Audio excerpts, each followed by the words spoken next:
निवासाय श्रीनिवासाय मङ्गलम् लक्ष्मी सविभ्रमालोक सुभ्रूविभ्रमचक्षुषे चक्षुषे सर्वलोकानां वेङ्कटेशाय मङ्गलम्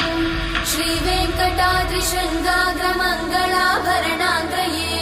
मङ्गलानां निवासाय श्रीनिवासाय मङ्गलम् सर्वावयव सौन्दर्य सम्पदा सर्वचेतसां सदा सम्मोहनायास्तु वेङ्कटेशाय मङ्गलम् नित्याय निरवध्याय सत्यानन्दचिदात्मने सर्वान्तरात्मने श्रीमद् वेङ्कटेशाय मङ्गलम्